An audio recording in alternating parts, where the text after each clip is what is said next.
And then if you would, grab your Bible, or maybe it's your phone or your iPad, however you access the scriptures. Find your way to Jeremiah chapter 7.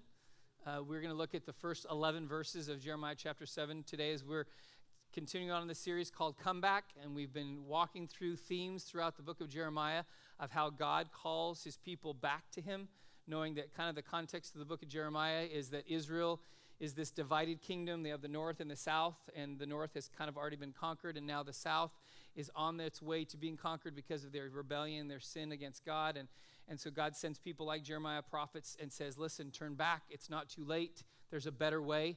And as we watch the story unfold, sadly, they don't listen. But we have recorded for us the warnings and the patterns of life that we can learn from on how we can be people that find our way back into connection with God.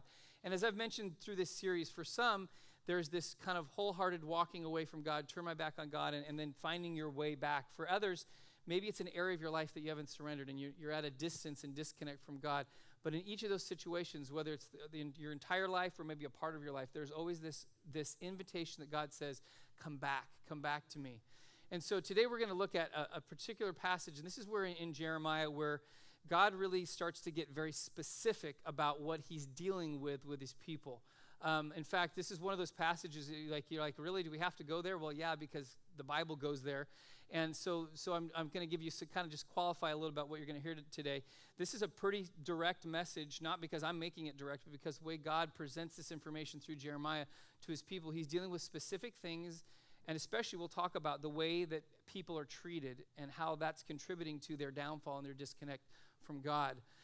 Because sometimes you and I, whether we know it or not, we need what's called a reality check.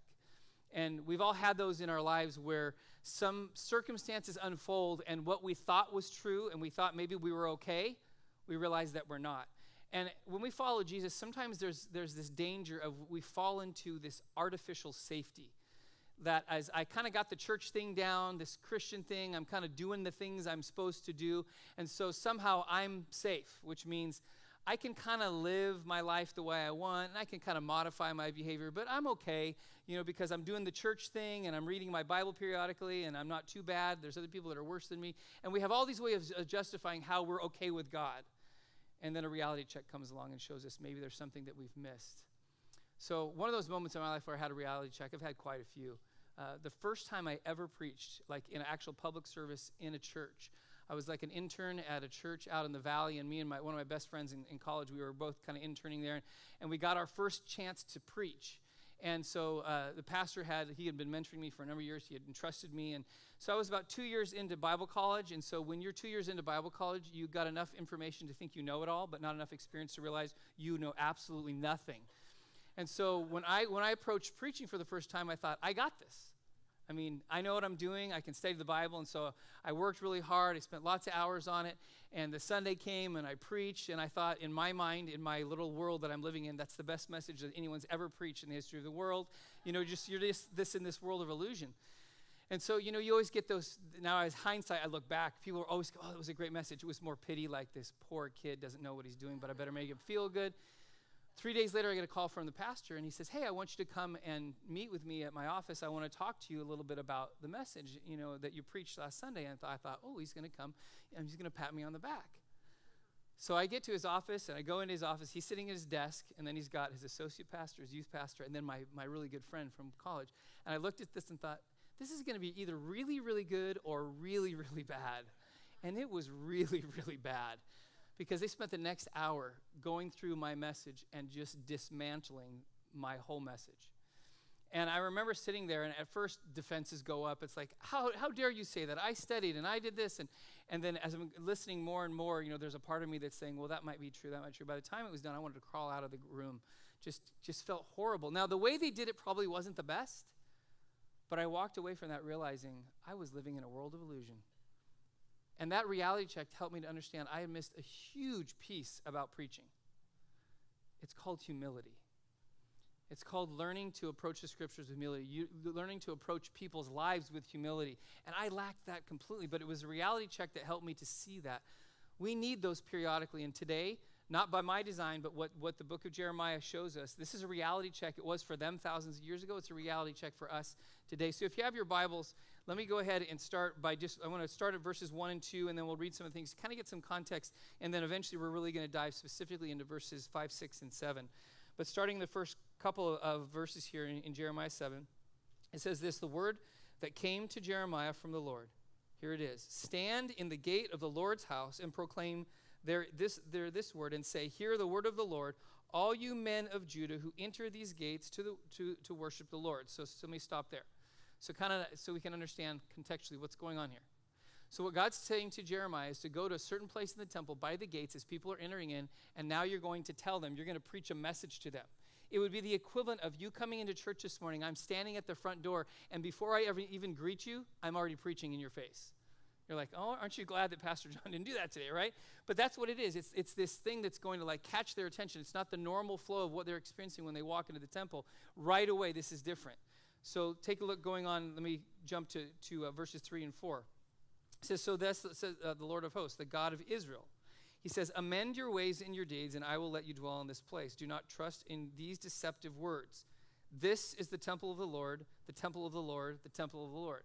So what's going on is that they were entering into the temple, and they had this mantra that they would say to themselves, that I'm stepping into the temple, therefore I'm somehow safe and immune from the way I live my life outside, because now I'm in the place that represents the presence of God.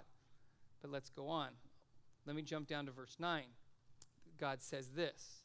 He says, will you steal, murder, commit adultery, swear falsely, make offerings to Baal, and go after other gods that you have not known, and then come and stand before me in this house, which is called by my name, and say, we are delivered? Or another translation says, we are safe, only to go on doing all these abominations. Has this house, which is called by my name, become a den of robbers in your eyes? Behold, I myself have seen it, declares the Lord. So what are the people doing? There's a certain way they act when they're entering the temple, but there's a different way that they live when they're outside the temple. And in their minds, they had convinced themselves that they could live any way they wanted to live, even though it might be in violation of what God purposed for their life. But the moment they walked into the temple, somehow they're in this bubble. They're in this artificial safety. Because somehow God can't get me now because I've come into his presence, and now I can just do what I want to do when I go outside these doors. It's the equivalent of you and I coming to church on Sunday, putting ourselves together and walking in and saying, oh, everything's wonderful. And then the moment we step outside, we walk back into a life that is anything but what God has purposed for us. That's what God's getting at. And that's why today is one of those things. It's a tough message. It's a reality check. But there's specific things in verses 5 and 6 particularly that God says, here's how it looks when you amend your ways. He doesn't go specifically after all the things he just listed, but he says, this is the way that I'm going to see that there's a change in you to understand you're coming to grips that your life is not safe anymore. Because what you've bought into this safety, you're in danger of being continually disconnected from me. And obviously what God was saying to Judah was that if you keep going down this road, you're going to end up just like Israel. You're going to lose your land. You're going to lose your identity because you're going to be dominated by another nation. But there's a way to keep that from happening. So let's go ahead and let me just take a look, and then we'll jump into some of the key points here. Look at verses 5. Let me read 5 through 7, and then we'll walk through 6 things that are highlighted here for us.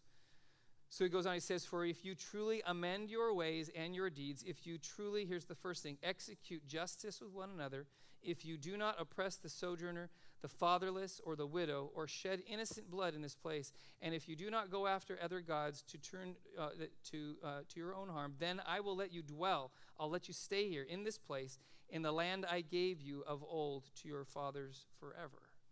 So God's saying, here, there's a way out. Here's the promise I'm going to give you. If you'll change the way you live, you look at and have a reality check, there's a way to not be continually disconnected from me. So 6 things I want to highlight from verses 5 and 6 that I think are probably true for us today and maybe more true than we would be willing to admit. So look at verse 5. The first kind of way of coming back to reality and seeing clearly what God is saying to us is we have to come back to justice and equality. So verse 5, he says, for if you truly amend your ways and your deeds, if you truly do what? Execute justice one with another.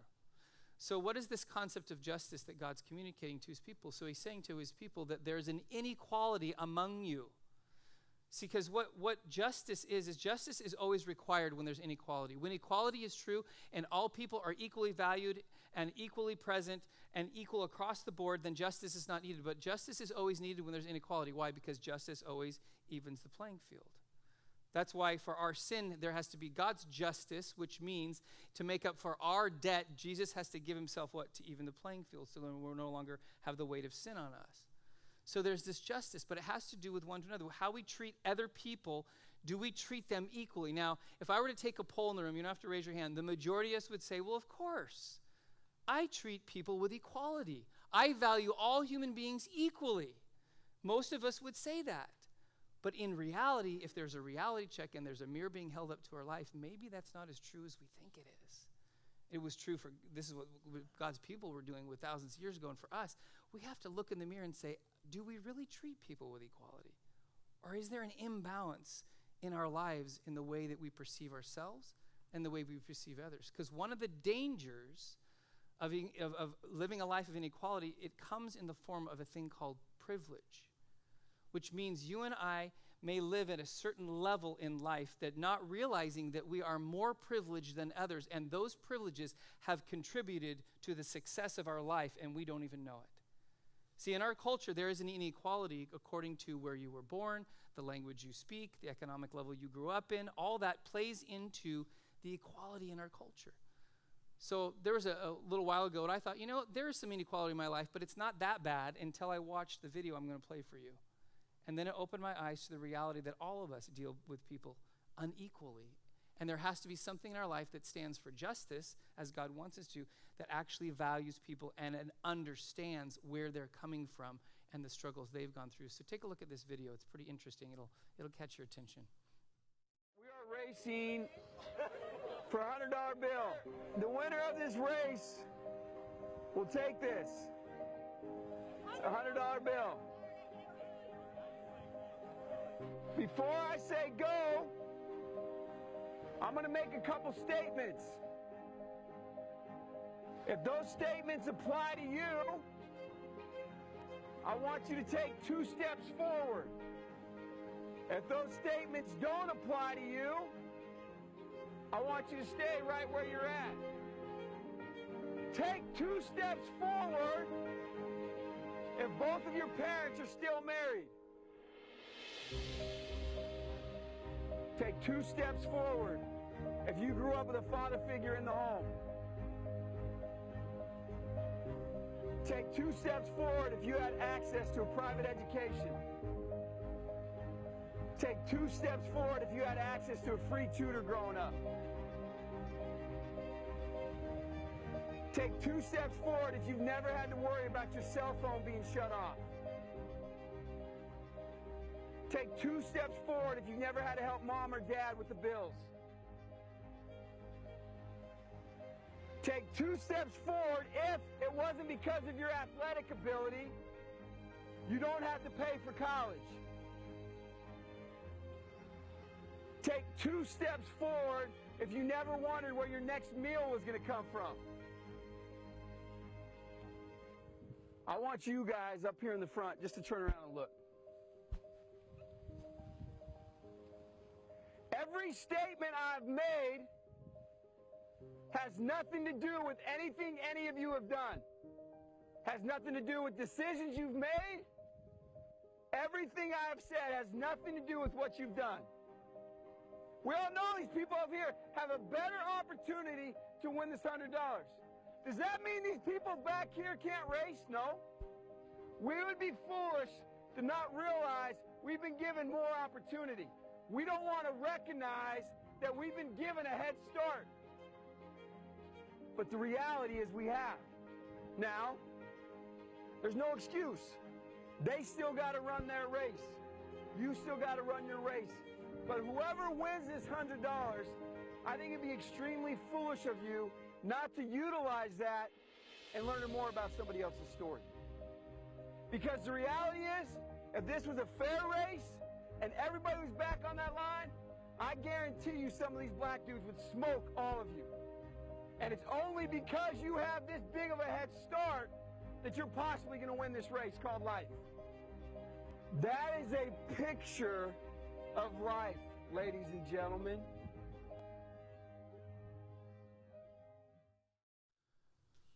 So is it a sin to have privilege? No. Is it a sin to have opportunity? No. But it is a sin to keep your privilege and opportunity to yourself and not leverage it for the purpose of somebody else in their life. That's what God is talking about. So if we experience privilege, we don't just experience it because somehow God loves us more than other people. We experience it because there's an opportunity to realize there's others that don't have what we have. And equality requires us to use what we have to equal the playing field so others have opportunities just like we do. Told you this is going to be a tough message. It's not going to get any easier from here on out, okay? There's 3 people laughing. The rest of you are wanting to run for the door right now. So verse 6. Second part of coming back, this reality check, coming back to reality, is embracing the outsider. So verse 6, God says this through Jeremiah, says, if you do not oppress the sojourner. So the word sojourner, best translated is outsider or foreigner, or probably for our modern context, it's the word immigrant. And it's important that God was addressing this in Israel because in his people, in Israel and in Judah, and when it was one nation particularly, but even now, is that over time there have been people who would come into the nation of Israel and be a part of that weren't born as Jews. They weren't born into it. They were either a result of a conquering or they were a result of finding their way in through some other means, but they weren't necessarily born into that, but they came. And so what was happening is those people were very clearly distinguished as outsiders. They're foreigners. They're not Jewish. Maybe they don't even speak Hebrew. But they were definitely identified as somebody who was different than everybody else around them. And God's saying one of the challenges that you're facing is that you're actually oppressing those people. And he's getting their attention to say the way you amend your ways is to stop the oppression, is to care for people who are outsiders. And this is particularly important for us today. It's interesting, this is going on 2,000 years ago, or actually more than 2,000 years ago, but it's happening today too. The same thing that God was pressing on. And here, I want to share just a few thoughts, and please hear me. Because I'm going to ask you to do something. Please, can you remove your political lens from your eyes right now? This is not a Democrat or Republican or liberal or conservative stance that I'm taking. I am not going to advocate for open borders or closed borders. But what I want you to do for a moment, I want you to remove the political issue that we've created immigration to be and get back to what the Bible says it is. It's a human issue that supersedes and goes beyond politics. And what I want us to do for a moment is look at a biblical kingdom perspective of immigration, not a political persuasion of immigration. This is important. We will be held accountable not for our political persuasions, but we will be held accountable for what the Bible says that we're supposed to do with the privilege and position that we've been given. So why is the sojourner, the immigrant, the foreigner, the outsider so important to God? I'll tell you why. Because Israel, Judah, God's people, had forgotten where they came from. And now they are marginalizing and oppressing the very people that they used to be. So just for a moment, a quick history lesson for Israel. So if you go back and you read through the Bibles, remember when Israel found themselves in bondage in Egypt? You remember how they got there? So there was Joseph, one of the brothers who made up the 12 tribes of Israel, who end up being the second in command in Egypt because of God using him to get to that point. And then this famine comes over the land, and he brings his whole family, which is the nation of Israel, into Egypt to save them from the famine. They came in what? As foreigners, sojourners, outsiders, immigrants. But then as time goes by, they become oppressed. They become what? Slaves to Egypt. And then eventually God moves through Moses and brings them out of Egypt into the wilderness. And when they go into the wilderness, what are they there? They're immigrants. They're sojourners. They're outsiders. They're foreigners. They're not even in their homeland. And they wander around. And then when God eventually brings them into the land he's giving them, what are they? They're immigrants. They're foreigners. They're in somebody else's land. So this is their history. And then this is even bigger than that. Do you remember the story of Jesus? When Jesus came into the world and he was born, he's a human being now, and Herod heard that there was going to be a king born among the Jews, and so under a certain age, he tries to slaughter all the males. Do you remember what Mary and Joseph did? They left where they were and they went to Egypt to make sure that they could save Jesus from being killed. What were they? They were sojourners. They were outsiders, they were foreigners, they were immigrants. Now, fast forward to today. Us, our condition. we're not much different than Israel. Unless you are a Native American, you are the result of an immigrant, a foreigner, a sojourner. That's how you got here.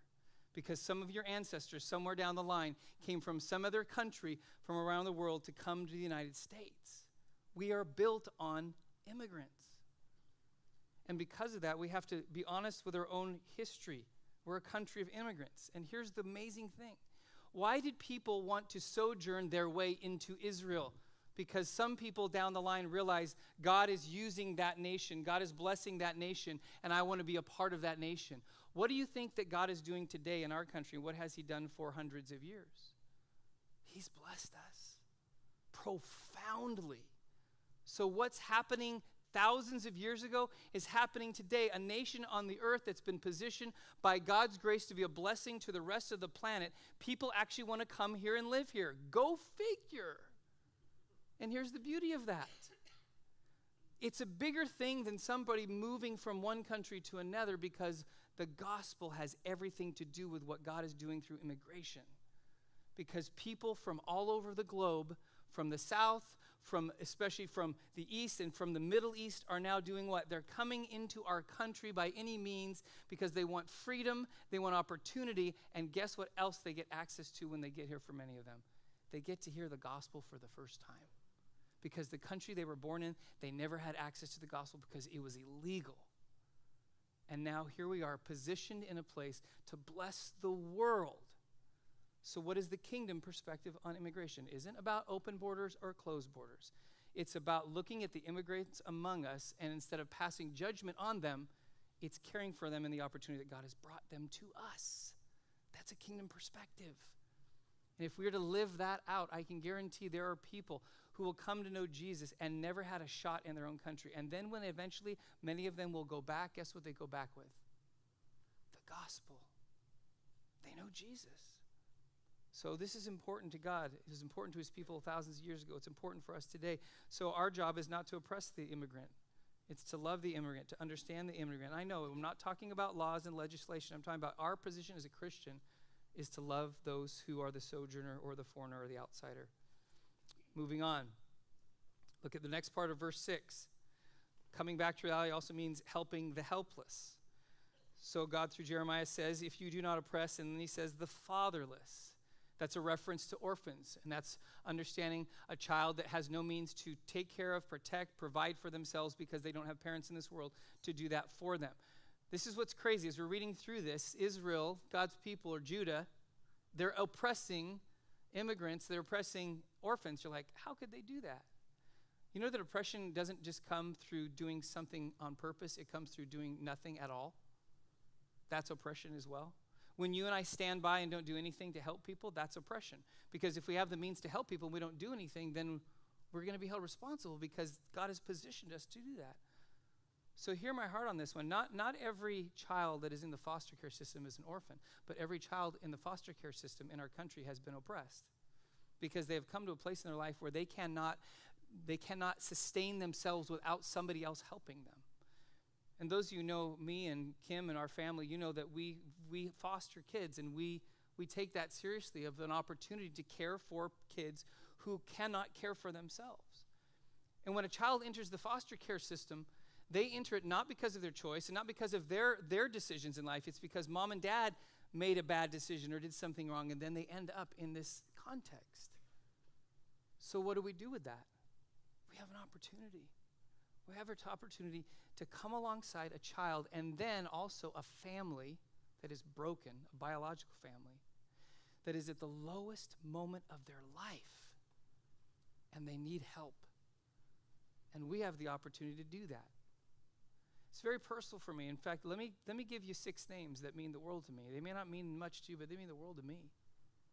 Noah, Angela, Ty, B, King, Liliana. Those are all babies that we've had in our house. Some for as short as one night, others for as long as 13 months. Become a part of our family. But our goal has always been not to adopt, although adoption's wonderful, but is to try to figure out a way to reunify that child with their biological family. Right now, we're batting about 500, about 50%. The others beyond our control. But coming alongside a child and helping them. And the reason I bring that up is I'm not, please hear me, this is not to guilt anybody into fostering. But I'll tell you, this is what I hear all the time. I don't know how many people have said this to Kim and I can't do what you do. I'm like, you can't? No, I don't think I could take a child into my home and love them like my own and then have to let them go. Sounds familiar. Kind of like the God of the universe who loves his son, letting his son go into the world to save us from our sin. Is it hard? Absolutely. Every time a child goes, we're heartbroken. This last one was the toughest. I get pictures of Liliana and it brings me to tears. So why do we do it? Because fostering isn't about us. It's about removing the oppression that kids feel in our culture and giving them the opportunity that they don't have. So just to give you a heads up, October 21st, we have a representative from the county coming to both services to talk about foster care. We have, I think, about 3 families in our church right now that foster. Not everybody can do that, but there are things you can do to help the foster care system. But some of us need to seriously consider, God, is this what you're calling me to do? It's not easy, but it changes lives. Because the other thing, when you connect with the bio family, we've seen biological families come to know Jesus because we had their child in our house. It's an opportunity. It's the opportunity that God uses. So I want us to consider that. You guys are as quiet as first service, so let's move on. That third part of verse 6, come back to the reality of providing for the dependent. So God goes on, he says, if you do not oppress, and then he says the widow. So he's hitting all the big ones, people who are being oppressed by either intentional or unintentional means amongst his people. So he talks about the widow. The widow is defined as somebody who has lost their spouse and is unable to cover themselves the way they used to be or provide for themselves or care for themselves. They need extra help to do that because they don't have the spouse that they used to have. So we're, as believers, as followers of Jesus, we're supposed to care for the widows. Now think about it in your own life. Do you know someone who's a widow? Do you live near somebody who's a widow? Have you experienced a relationship with someone who's lost their spouse and the impact on their lives? That's our responsibility, to care for somebody who's in that circumstance, in that situation. So how do we approach that?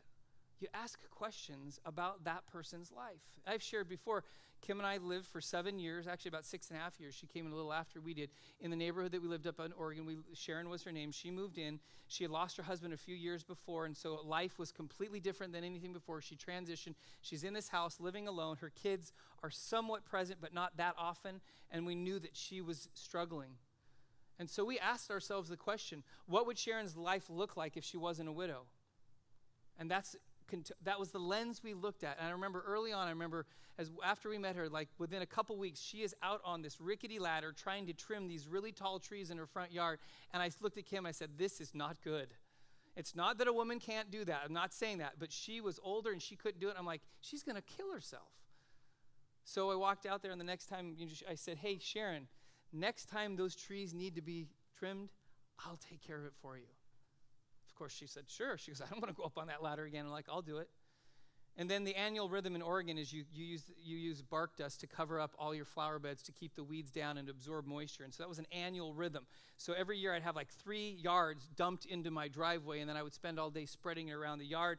And I realized that Sharon could really try to do it, but she couldn't do it on her own. So every time I did it for me, I did it for her. I just took the wheelbarrow right over to her house, and I filled her flower beds and took care of her. One time she was on a trip for a few weeks, and I noticed that the gardener she hired, as soon as she went on vacation, he stopped showing up. Her grass started growing higher, and one Saturday I was out mowing, and I just mowed right off my lawn, right under her lawn, and just finished the whole thing back in front. And when she came back, I said, Sharon, you need to fire the gardener you hired. I said, because he's ripping you off. She goes, really? I said, he didn't come at all. She goes, my grass looked great. I said, he didn't do that. I said, he's taking advantage of you. So she had to get another gardener. There were times that Kim and I said, if Sharon wasn't alone, she wouldn't be lonely right now. She wouldn't be going through the holidays. So there are times we had her over for dinner. We had her come into our house. We would figure a way to participate. But we watched over a couple of year periods, she started to build friendships with people. Some people that were her age and gone through similar things. And by the time, about the last 3 years that we were in Oregon, Sharon was as happy as you would ever imagine, because she found this circle of friends where she became a snowbird. They would go down to Arizona for 4 months during the bad weather in Oregon, which I wish we could have gone with her. And then she would come back just in time for tax season to get her taxes done. And then she found a rhythm of like volunteering and working at this place where she had all these relationships. And she was so happy. She wasn't lonely anymore. And so when we moved, I felt like, okay, Lord, we did our best by Sharon. Hopefully her life is a little bit better. Hopefully during that real lonely season, we were there walking with her. So do you live near a widow? Is there a widow in your neighborhood or maybe around the corner that you need to just go up and knock on her door and say, hey, is there anything I can do? Because that's the thing that God's saying he wants his people to have. That's the way that we're supposed to live our lives. Two more things out of these verses, going on the next part of verse 6, is coming back to reality also means coming back to undivided affection. So this phrase is you shed innocent blood in this place. So this is a reference to what was literally happening in Jerusalem at one point, was that Israel had bought into the religious customs and idolatry of the other nations around them, and they're actually practicing human sacrifice in Jerusalem. I mean, that is appalling. But God is saying is, listen, you have borrowed from the other countries around you, the other religions around you, their practices, and now you're practicing that in the place that's supposed to be, the city that's supposed to be holy to me. And here's the thing that God's getting at. He's not necessarily saying that you fully turned your back on me and now you're just about idols and you hate me and you love your idols. No, what he's saying is that you're loving your idols and saying you're loving me. And that's not possible. That's why you're going out and living one way and they're coming in saying the temple of the Lord, the temple of the Lord, the temple of the Lord. He's saying you can't do that. But why are you even trying when we try that today? We try to serve an idol and serve God at the same time. It'll destroy you. That's why Jesus reminds us, Matthew 6, verse 24, he says, no one can serve two masters. Either he will hate one and love the other, or he will be devoted to the one and despise the other. You cannot serve, Jesus says, God and money. But we try to have one foot in either world and say, I can balance this. I'm going to go after this. It's going to make me happy, but I'm still going to try to love Jesus. And eventually one thing's going to win out, and usually the idol wins. Because the idol always makes promises it can't deliver, and you and I believe them. If we could just take the wonderful advice of the great theologian, Mr. Miyagi, from Karate Kid, who tells Daniel, you're either going to do karate yes, or you're going to do karate no. If you don't do it, either yes or no, what happens? You get squished like a grape. And he gives the great illustration. When you're walking down the road, you walk on one side, you're okay. You walk on the other side, you're okay. You walk down the middle, and what happens? You get squished like a grape. It's the same thing is true with our faith. You're either in or you're out. See, because if you walk down the middle of the road, you're going to get hit by cars on both sides. And that's the way we try to kind of bridge both realities. And God says, it doesn't work. It doesn't work. You can't keep serving this master over here and think that somehow you can be okay with me. You just can't do it. But we can continue to try, which leads to the last point. In fact, this last point, I'm going to ask the worship team to come and join me because we're going to conclude with a song of reflection and some response today. So last part of verse 6, and the kind of last point of reality coming back to this is following the true God. So verse 6 says this, and if you do not go after other gods to your own harm. That phrase just sticks out to me. To your own harm. God's saying, listen, you keep going after these gods and you forsake the true God. Remember a couple weeks ago we talked about the imagery that God used of a cistern that kept cracking, that you had to keep filling, and then it kept draining, and God says you've walked away from the spring of life that constantly supplies, and now you're trying to maintain this cracked cistern. It's that kind of same thing. You've gone to this other God, and that God is actually going to bring harm to you, not good in your life. And God's saying, if you're going to amend your ways and come back to me, then you have to come back in fullness to who I am.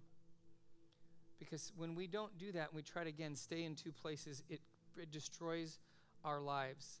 And this is what I want to conclude with. In fact, you can go ahead and put the picture up on the screen.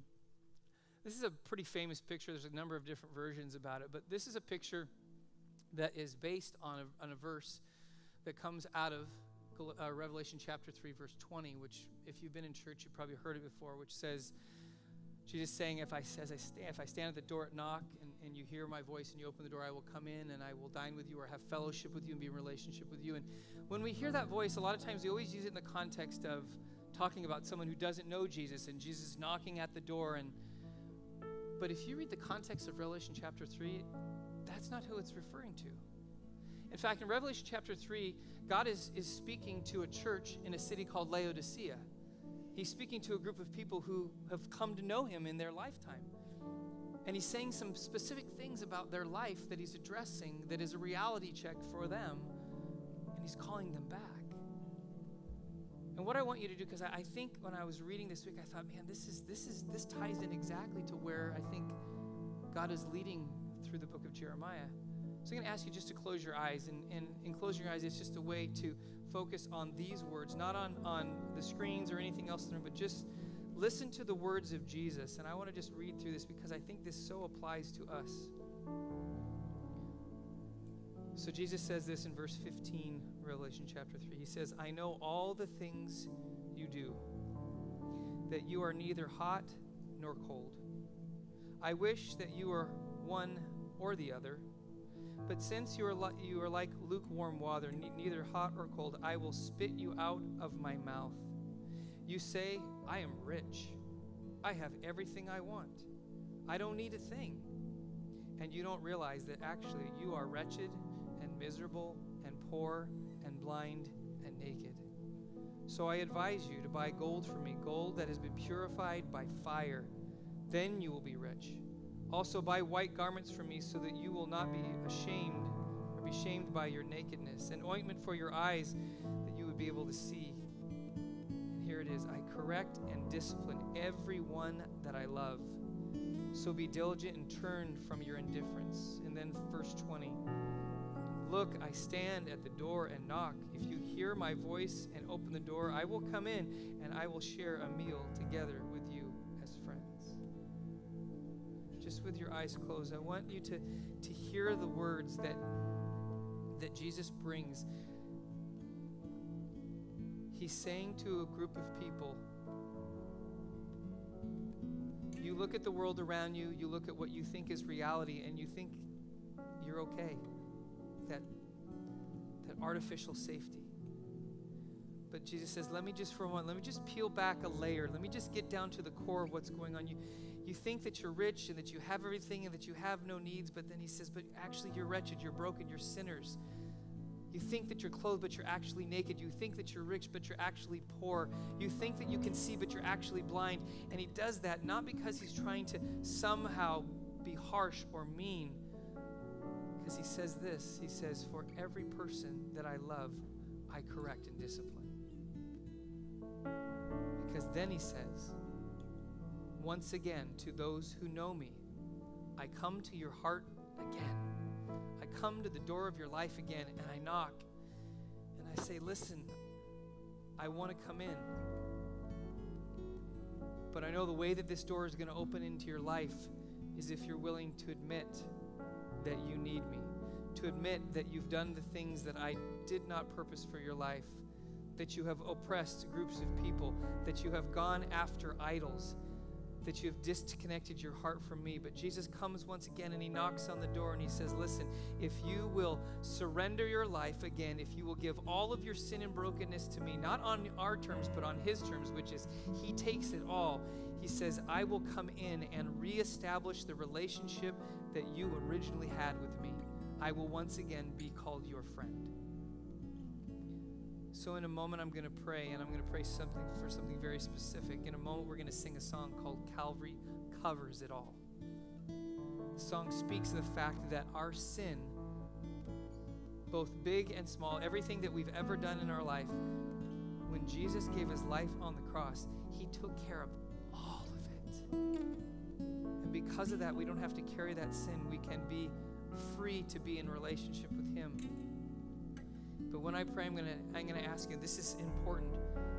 So many times when we come to a response in a time like this, something else needs to happen other than just the emotion we feel in our heart and our mind. I'm not saying this is true for everybody, but some it's very important, and that is that there needs to be a physical response to what God is doing internally in you. So I want to encourage you that as I pray and then we go into this song, that the front up here between the communion tables, there's carpet on the floor. I want to encourage you that you may need to come forward and just say, God, I'm offering myself to you again. I'm offering you all my sin and my brokenness. I'm repenting. I'm saying I belong to you. I'm welcoming you in the door. I'm opening it up and saying, please come in and reestablish your relationship with me. Please hear me. There is no shame in this place. Because in coming forward, you're just admitting what's true of every person in this room, that we are sinners in desperate need of God's mercy and grace through Jesus. So Jesus, as we come to this moment, I pray that you would, as you have given us a reality check today, that you would forgive us for claiming some kind of artificial safety in our lives, that we could live one way and present a different. But Lord, as you bring our worlds together and you show us what's true, that we would be willing to confess our sin, experience your forgiveness, lay our sin at the foot of your cross that covers it all, and then, Lord, then live the life that you purposed us to live. So, Lord, give us the courage today to walk in forgiveness, to confess our sin, to turn and to follow you once again. We thank you, Jesus, in your name.